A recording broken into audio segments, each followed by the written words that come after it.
Media বলেন বা মিডিয়ার বাইরের অন্যান্য সেক্টর গুলো বলেন, হ্যাঁ, তো ভালো মন্দ মিলিয়েই কিন্তু প্রত্যেকটা সেক্টরে হয়ে থাকে।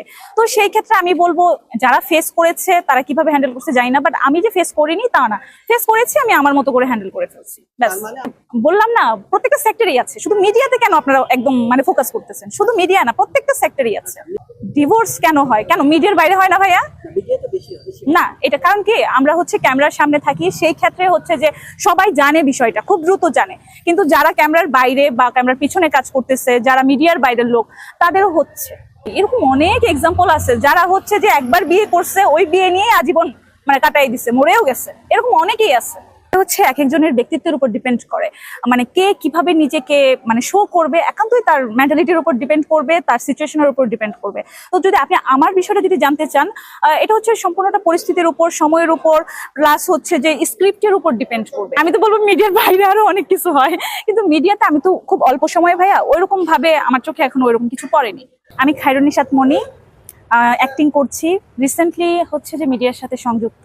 আর এছাড়া দীর্ঘ 7 বছর ধরে থিয়েটার করে আসা।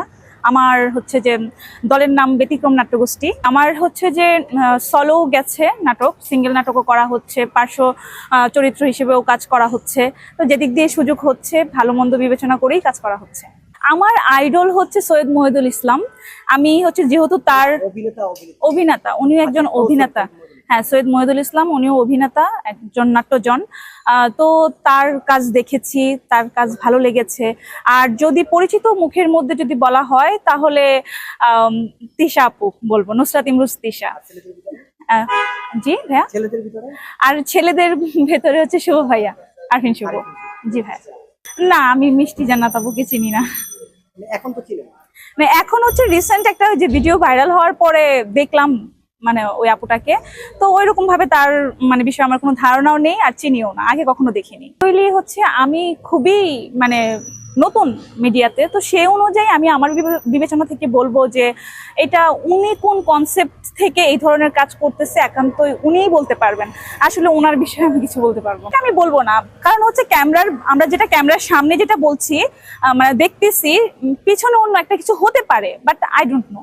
এটা হচ্ছে তার একান্তই পার্সোনাল, তো কারো পার্সোনাল লাইফ নিয়ে কথা বলাটা আমাদের উচিত না। হ্যাঁ, অবশ্যই আমরা আইডল মানি, তো সেই ক্ষেত্রে এটা বললাম না, একটা মানুষের ব্যক্তিত্ব থাকে, তো সে তার মানে জায়গা থেকে কিভাবে কি নিচ্ছে না নিচ্ছে সেটা আমরা জানি না, তো সেই ক্ষেত্রে আমরা কথা না বলাটাই বেটার।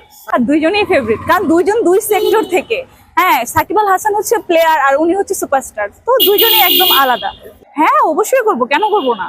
আমাদের বাংলাদেশে যে হচ্ছে সুপারস্টার, তার সাথে সিনেমা কেন করবো না?